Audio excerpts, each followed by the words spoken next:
Through the Mayhem, the Silently podcast series, bringing marketing industry leaders together to discuss the ever-shifting media landscape.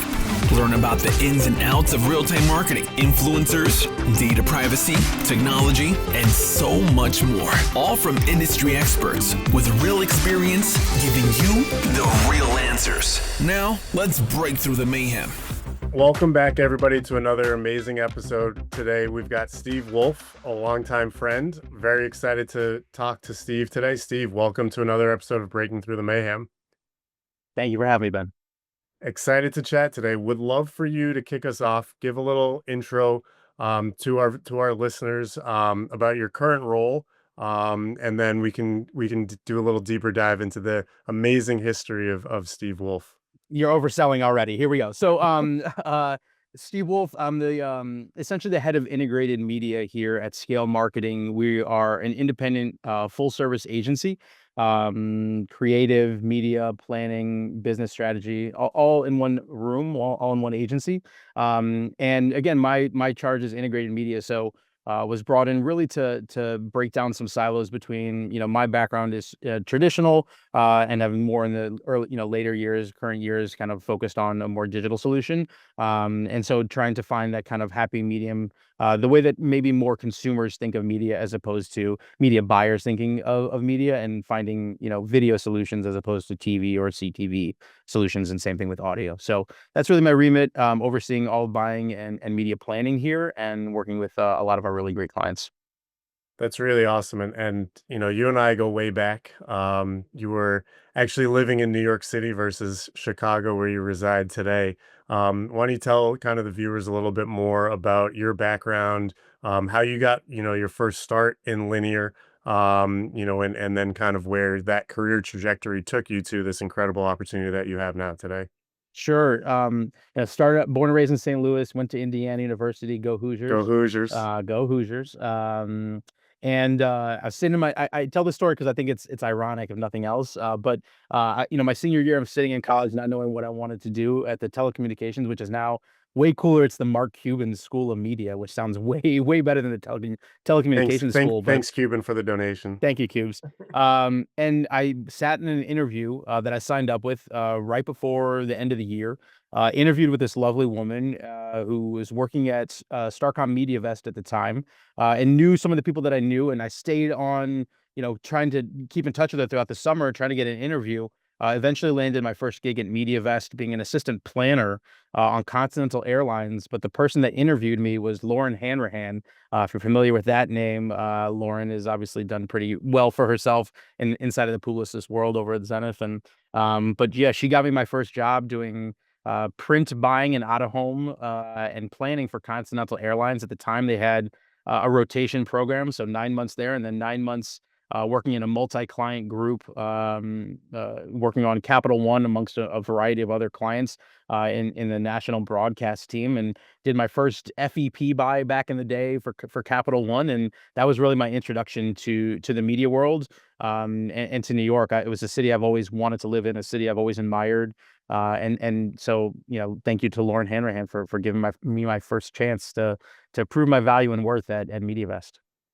That's awesome. Yeah. And I think one of the really cool parts to that is talking about how you started in, print, then got into linear. And now obviously in today's day and age, there's so much difference. And in your current role, obviously, you're not just focused on print or linear or CTV, that there's the wide variety there. And, so curious what, if any, big moments early on in your career, outside of starting out a little diversified, really helped shape your knowledge and, your ability to kind of grow and become, who you are today.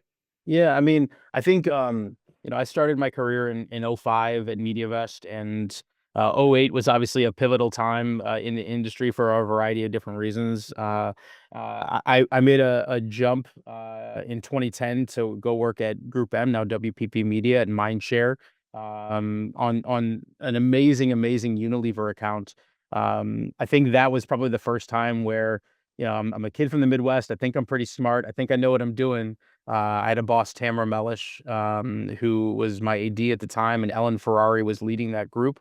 and genuinely kicked my butt and was like, "You think you know things you don't. Let's help focus your energy and focus that drive to really become, I think, the leader that I am today." I credit them a lot with kind of helping pull me along. Ellen and I worked together not just on Unilever but also Bacardi USA. And then when Group M won Bush Media Group's AB InBev business, kid from St. Louis wanting to take that jump and work on a dream role to manage sports for AB InBev. That was absolutely a role of a lifetime to get that chance to negotiate Super Bowls and work under Marty Bly and that crew. And again, learned a lot. Another pivotal moment would definitely be moving to my first independent agency, which was Canvas.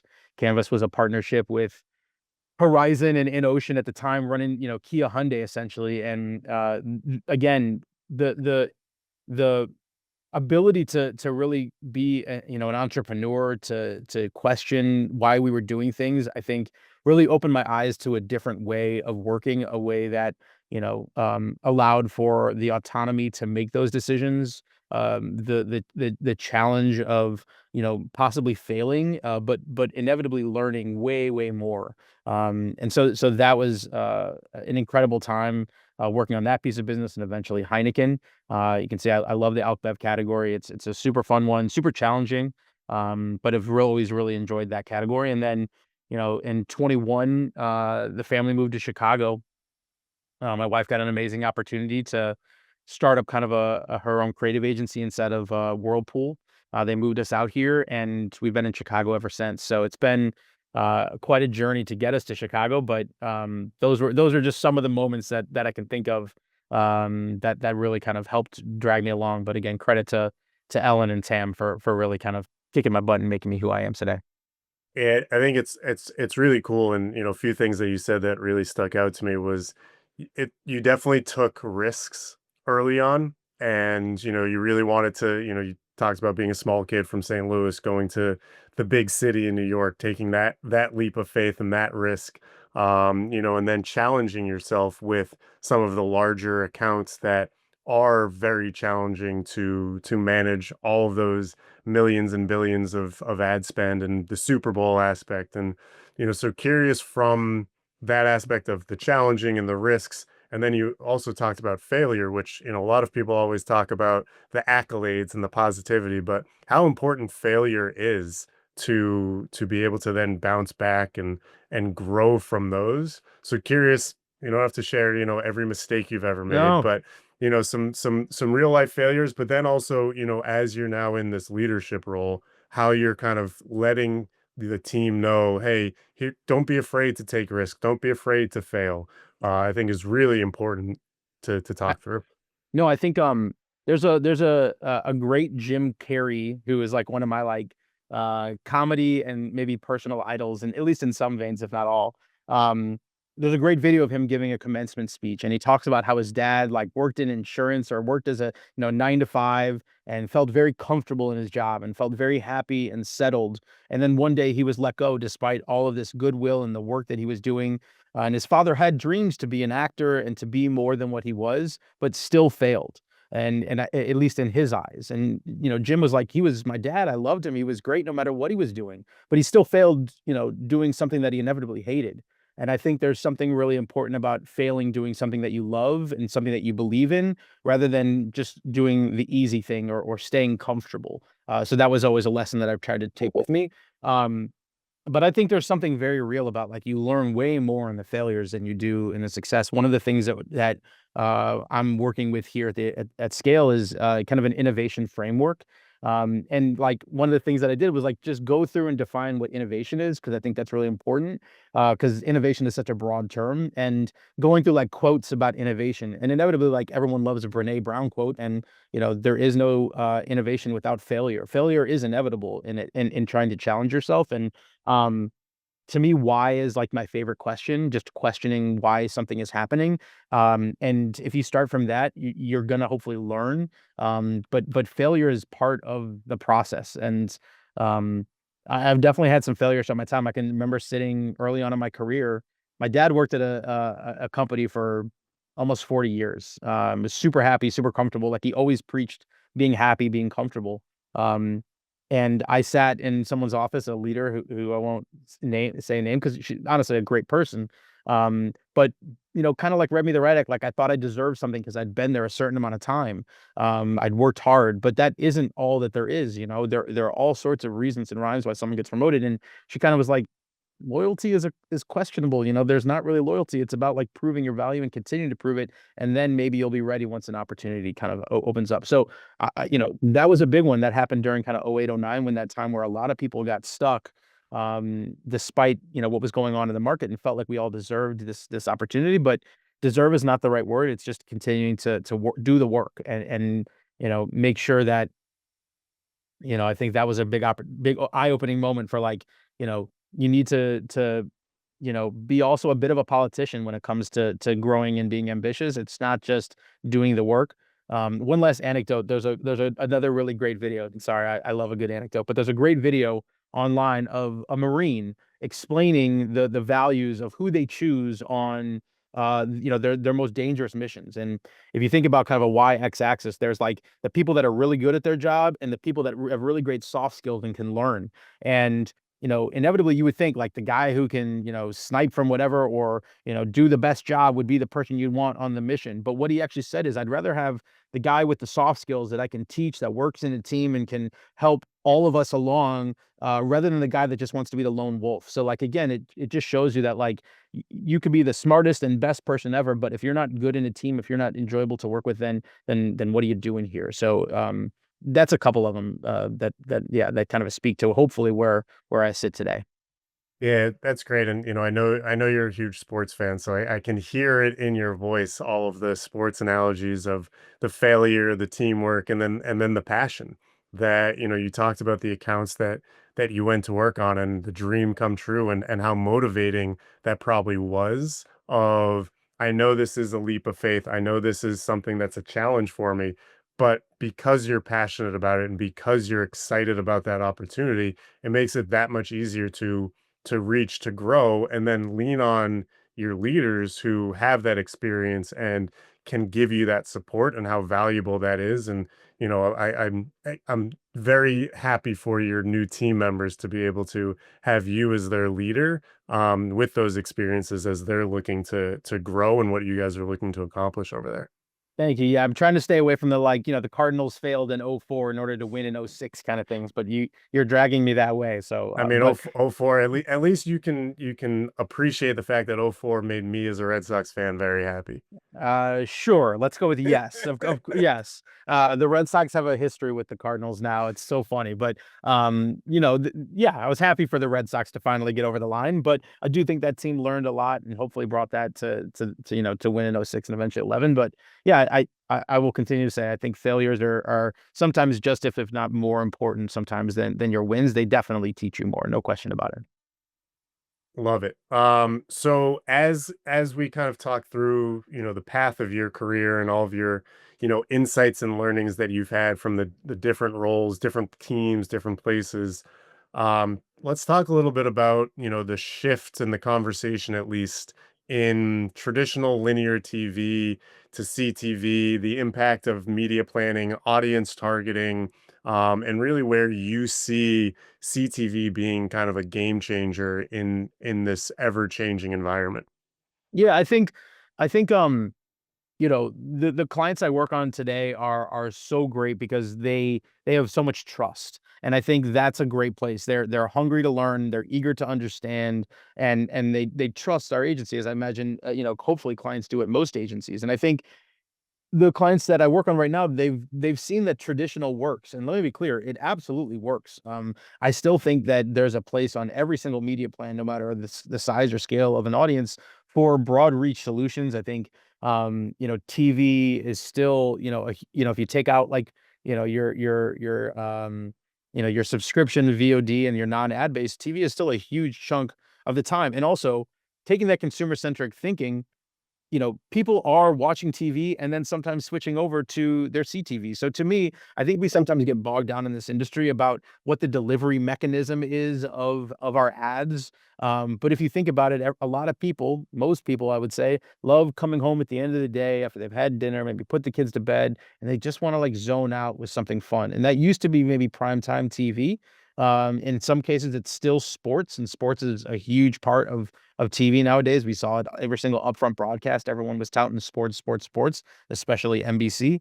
And so now it's this, again, consumer-centric mindset. Like, why would you not be in the CTV space? It has everything, beneficial of a linear solution with the targetability of a digital. And I think if you can think about it from that perspective, about our own lives and how we live them, then most people are pretty open to kind of that shift of moving into the CTV space. And so I think once you're able to kind of get them to that space and understanding the opportunity there, then it's about how do you want to, utilize the medium to the best of your ability. Is it simply a broad reach solution? Is it incrementality, utilizing an ACR partner?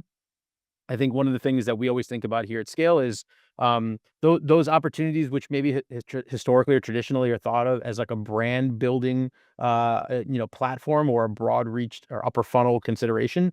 To me, that is marketing speak. I don't think that, again, a consumer-centric mindset doesn't think brand versus performance, right? And so how can we really ensure that, if our goal is lead generation, if our goal is, scheduling, if a goal is to, cost pers to get down, there are ways that we can utilize CTV from a high impact to really ensure that we're doing more than just driving brand awareness and bringing it into consideration. I also think like sweating assets is really, really important. Building, units fit for platform is super important with CTV. I think a lot of times clients just take their 15s or their 30s and throw it up in the CTV space because it's easy, it's cost effective. But I think what people find is that it's not as effective as building it out for the platform. Again, that can be a variety of different things. But I think, a thing I'll hat tip to Nick Jazarian, who I worked together on the Kraft Heinz business back in the day. His whole thing was like effectiveness, not just efficiency. And while CPMs are there to drive, overall reach, if we are not effective, which includes efficiency, then what are we doing? We're just throwing impressions into the ocean. And so I always try to think about things from an effectiveness standpoint and how can we be more effective. And so I think that's the funnel, is thinking about it like a consumer, how you live your life, and then how can we make that medium as effective as possible. Yeah, I totally agree. I mean, I think a lot of times we get caught up in the silos, and this platform is just for awareness. This one's just for conversions. And this one, when you need awareness to drive conversions and you need, vice versa. So being able to have them, play roles, but being able to, measure, which is a huge piece, in CTV, but across all platforms, of what can you measure, what impact, and what's the actual effectiveness, like you're talking about, which is really huge for brands to be able to, regardless of size of budget, whether it's the massive brands that, you've bought Super Bowl ads for, or, maybe some of the smaller, more local brands that you're, touching today. Yeah, I think roll a channel is an amazing place to start, like thinking about how you can build a funnel and thinking about how we, utilize each of those channels to ensure that we're, driving alongside the consumer journey. All of those are great things for a deck. But when you start to activate, I think it kind of becomes a different conversation, and how you activate effectively, I don't think is, all these different things in a silo. I think, a lot of the times, again, we think of CTV as an incrementality solution on top of our TV, people utilizing ACR, and in many cases, that is a great way to think about CTV. But as CTV, continues to scale up, as those opportunities, I mean, sports, I feel like every single deck I read, or almost every single white paper right now, is that conversation around that shift of sports from TV to CTV. And the more that we can think about it, again, I hate to be a broken record, but the more we can think about it the way the consumers are living their lives, and less about, media speak and how we build a funnel, the more effective our media plans will be inevitably. Yeah, 100% agree. Well, I guess the one question that's, really amazing we haven't talked about this yet is AI.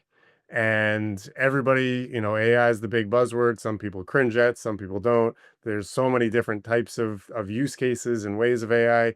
would love to get, your perspective on, how you feel AI is shaping with, cross-channel media planning and campaign performance and, strategic alignment and, really how you guys are thinking about AI today. Yeah, no, it's a great question. I think um there's like two layers of context that I always like to talk about when we think about um utilizing AI. One, um there is no such thing as silver bullet solutions. So whatever chat GPT or whatever solution, is kicked out from there, that is not the truth. It is a version of a solution. Okay. So I always try to think about it like that.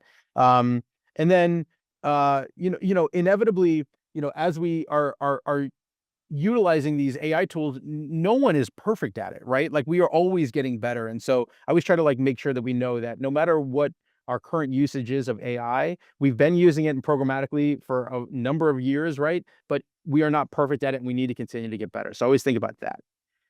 The only other context I will just add to the conversation is no matter where this conversation of how we use AI goes, I think it all comes back to taste. And what do I mean by that? So every agency can build an LLM. Every agency can utilize AI to the best of their ability and build these amazing solutions. But clients don't pay us for something that they could use themselves, right? What I think differentiates each of the agencies, hopefully, is our fingerprints that we use once we have the data, right?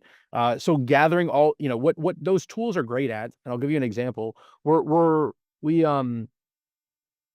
we've been doing a couple of different RFIs. I'll just kind of keep it broad. We've been doing a couple of different RFIs on a variety of different solutions that are in the marketplace that we just need to figure out, are we doing it right? Is there a better mousetrap, et cetera, right? And so we can use those AI tools to help us parse through really quickly all of those RFIs that come back, give us the pros and cons. We can build matrices to understand kind of the pros and cons of each of those. And it allows us to get through so much data as quickly as possible. We still need the human element to go through and understand, okay, yes, it says this, but that actually isn't how we're thinking about it or how we should be thinking about it. There's only so much we can do from training. The models are never fully trained, right? They're always going to continue to learn. So that's where, like, to me, taste is such an important aspect of AI to ensure that we're not just regurgitating what, agency B down the street can do, because we always need to be better than what the average bear can do. So, that's just some of the ways that I would say we think about AI, but it's absolutely continuing to evolve every single day. Our agency just gave us a budget that each person can go and find an AI tool and just test it, just play around with it, have a fun sandbox.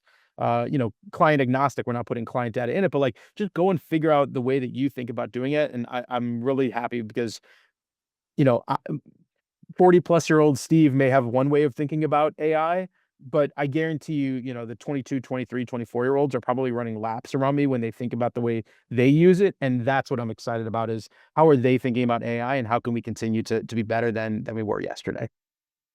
I think that's that's amazing and a really cool opportunity for everybody. And I 100% agree with you on the taste. I love that verbiage too of, what can we customize? How does the human element really come into play there? And having again multiple different people and perspectives from age, gender, everything under the sun that you guys have to be able to come up with looking at the data in a different way is really smart on your guys' part. So kudos to you guys for that. Yeah, I mean, I, I don't, again, like, there are so many different ways that we are all using it now, and I think hopefully, one of the things that we think about is like, um, I can do X amount of work in X amount of time, right? And how do we make that better? How do we work more effectively? Not just efficiently, but how can I be more effective? And the tools that come out every single day, that is what's going to get us there so that we can help clients quicker, get to the answers quicker. And that to me is the best use of AI. Don't get me wrong, like we can build amazing algorithms quicker utilizing AI. We can utilize it to build code that helps us get to like, reporting straight into decks and utilize them for insights. But it all comes back to taste. It all comes back to the way that you think about things. And if you're just kind of utilizing outputs, then I don't know what that says about you. Yeah, I agree. Well, last question here, and again, back to the same verbiage as before. We waited all the way to the end here. We're both IU alum, both Hoosier fans. We touched on it a little bit early on. Believe we've officially become a football school versus a basketball school, which many Hoosiers will probably disagree with and say we're always a basketball school because, as the quote goes, in 49 other states, it's just basketball. But let's talk football here for a minute. How are you feeling about Indiana football going into this season? Are you planning on making a return to any games? And um, are your kids IU fans? Yeah, in Signetti we trust. I mean, the man has revolutionized the way that I think about football. I mean, when I was a student at Indiana, we would get ticket packages like for freshman year. Everyone would go to like 2 or 3 games and then realize the tailgate was way more exciting than the game. The joke was, they would take the stadium picture when Ohio State was in town because there'd be enough red in the seats to actually matter, right? Yep. We were a basketball school. My freshman year, we went to the national championship. Unfortunately, lost to a really strong Maryland team, but like we were basketball. That's how I've always thought of Indiana.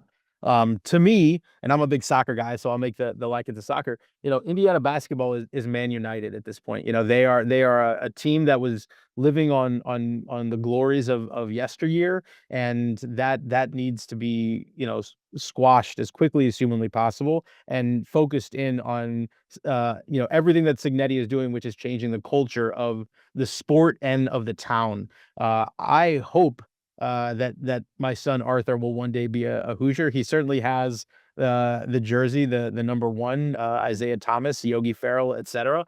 But my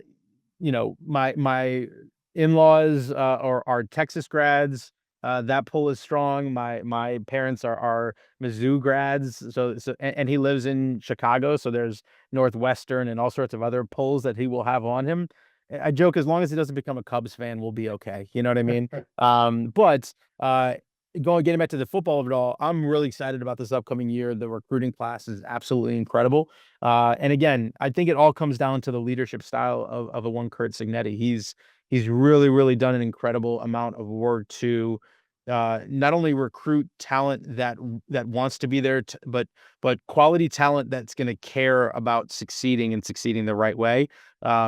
It's incredible the things that man has done.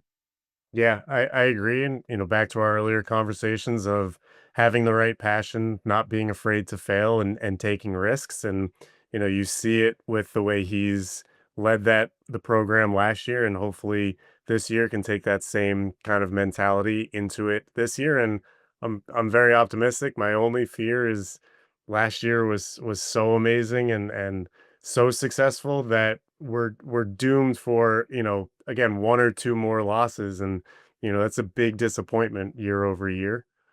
Um, Last year was epic. I have a good buddy of mine who is a Notre Dame booster, and I was actually able to go Friday Night Lights down in South Bend and go to that game. And honestly, it was like cherry on top. I didn't care. Honestly, I did not. Of course, you want to win, but like I didn't care about it. It was my first time down in South Bend.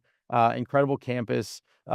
Interesting football experience for sure. I'm glad that I was able to see that and be there. And but last year was gravy. This year there are expectations, and you're right. That is really, really hard to get to a point of meeting those expectations because he set the bar very high.